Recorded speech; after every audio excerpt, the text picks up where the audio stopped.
मेरा नाम सुरेंद्र वर्मा है। हम जमशेदपुर से हैं और हम मोबाइल का कोर्स लिए हैं और इंडक्शन, स्टेबलाइजर और मिक्सर ग्राइंडर, ये सारा हम कोर्स लिए हुए हैं। इसमें से मेरा कुछ कोर्स पूरा हो गया है और कुछ कोर्स अधूरा है। जो अधूरा है जैसे अभी इंडक्शन का चल रहा है और मोबाइल का भी हो गया है 80%, कुछ और बाकी है। तो इसमें हमको देखने को मिला कि सारा यहाँ प्रैक्टिकल और थ्योरी दोनों बताया जाता है बारीकी से। अगर हमको एक बार में समझ में नहीं आता है तो हम 2-4 बार, और जब तक समझ में नहीं आता है तब तक पूछते हैं, बोलते हैं। अगर हमारा कोर्स का टाइम 1 महीना है, अगर 1 महीना मेरा नहीं हो पाया पूरा तो उसमें 1.5 महीना का समय भी सर बोलते हैं कि आप जब तक नहीं सीखते हैं तब तक आप बनाते रहिए। मतलब प्रैक्टिकल क्लास के रूप में आपको पूरी मिला जाता है और अपने हाथ से करते हैं। जब तक आपको समझ में नहीं आता तो कोर्स को आगे नहीं बढ़ा जाता है। फिर बाद में उसको रिपीट कर करके जब तक आप समझ जाए उसके बाद फिर आगे बढ़ा जाता है। यानी ये पीरियड एकदम लिमिटेड नहीं है कि आपको 1 महीना टाइम दिए तो 1 ही महीना में ही कोर्स करना है, चाहे आपको समझ में आए या ना। ऐसा नहीं है।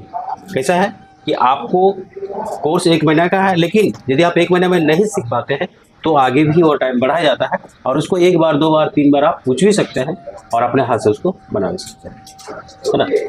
तो आप कॉम्बो कोर्स नहीं लिए हैं? नहीं। तो कुछ सीमित कोर्स लिए हैं, जैसे स्टेबलाइजर का कोर्स है, आपको इंडक्शन का है, मिक्सर का लिए है, इन्वर्टर का लिए है। तो ये सब सारा कोर्स आप लिए। ये जो हम लोग जो कोर्स अभी प्रैक्टिकल के रूप में पार हो गया, आपको कंप्लीट हो गया, तो उसमें आपको प्रैक्टिकल के रूप में क्या क्या सीखने को मिला और कितना जानकारी मिला? सर इसमें हम जैसे स्टेबलाइजर का हर पार्ट्स के बारे में जाना है, उसको खुद से असेंबल किए और उसको चला के भी देखें क्या मेरा वोल्टेज आउटपुट कितना हो रहा है, इनपुट कितना हो रहा है।